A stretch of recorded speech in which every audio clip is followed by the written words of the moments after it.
said Dennis. You called him Dennis. Yeah, it's Dennis. Or Denise. Or Denise, because we don't know if it's a girl. The story continues. So if you fail on Monday, the only way it's a failure on Monday is if you decide to not progress from that, right? So to me, that's why failure is not existent. Because, if I fail today, okay, I'm gonna learn something from that failure and I'm gonna try again on Tuesday.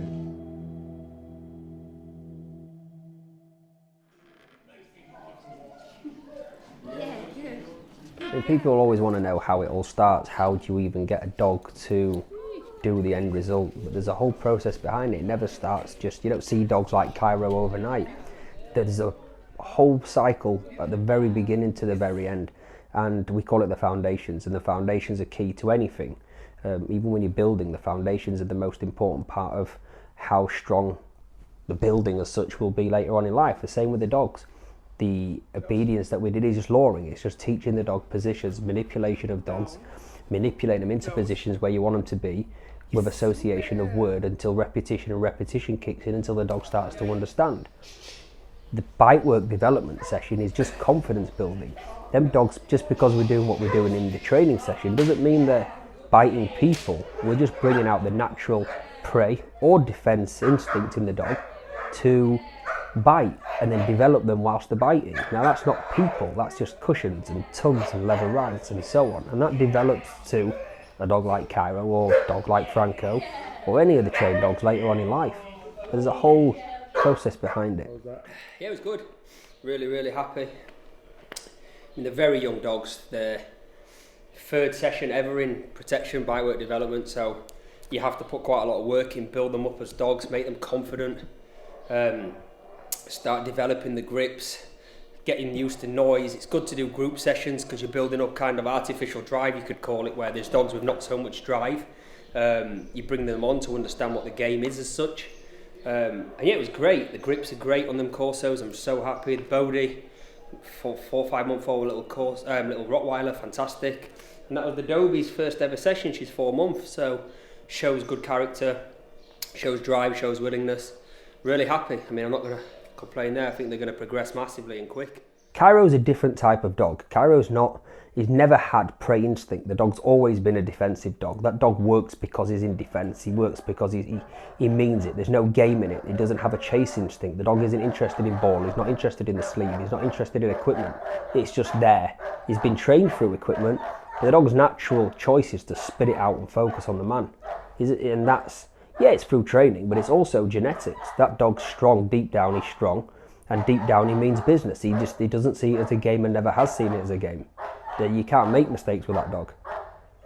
Each dog's different, so no dog's the same, and no dog, just because Cairo is a certain level or Franco is a certain level, doesn't mean that they fit the 90% of people that call us. So each dog has to fit each client, and that particular dog doesn't fit everybody. He's a certain type of dog for a certain type of client. You have other dogs that are as capable as Cairo, but with a different type of temperament, which is easier for a family to handle and is safe for a family to handle. Right, so we're going to go over to our second place and we're going to go socialise some dogs because there's more land there, proper field, all fenced off. We're allowed to take all the dogs.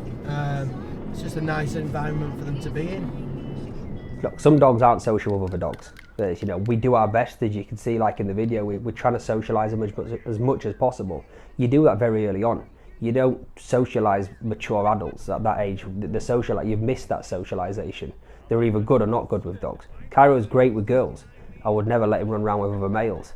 He's too serious of a dog, he's too strong, he's too dominant. That's his character. And as humans, we have to respect that. As dogs, humans and humans don't always get on. You wouldn't put two humans in a room that hate each other. So you wouldn't do the same with a dog.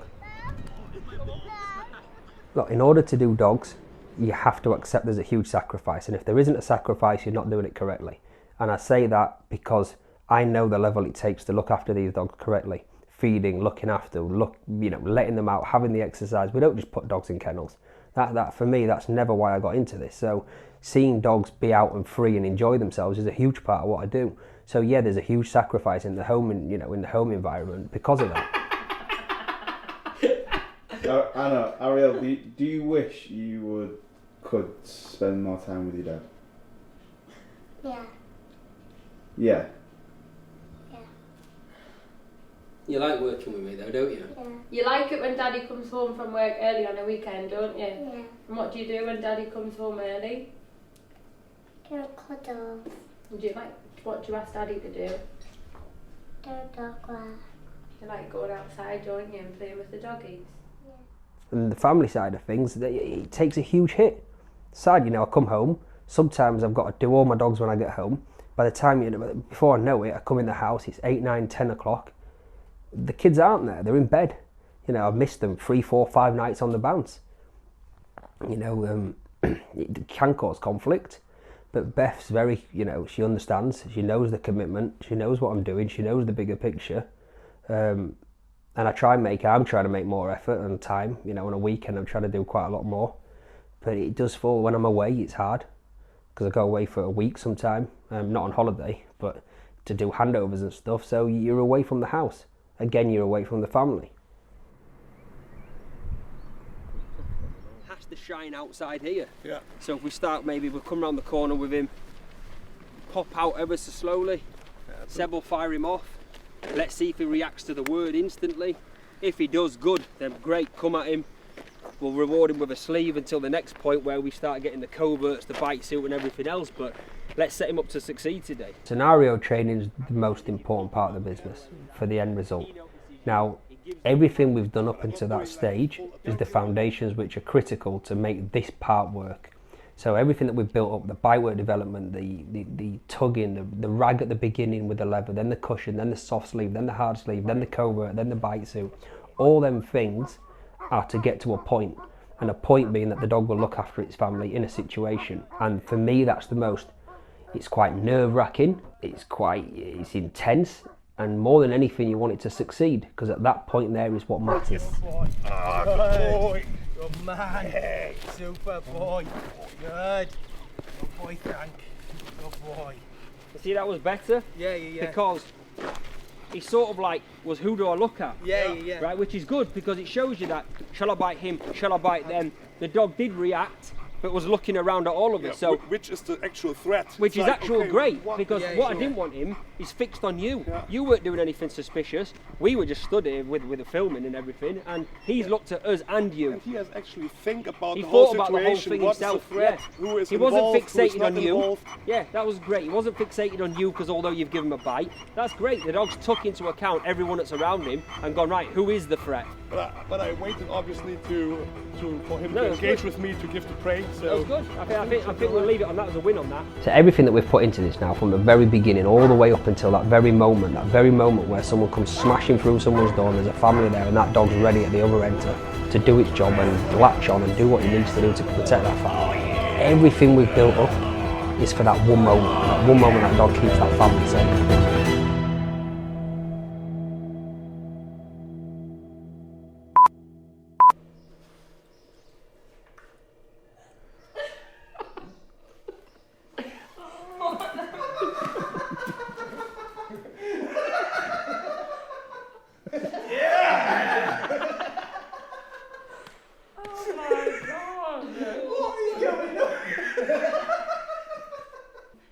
That was gold.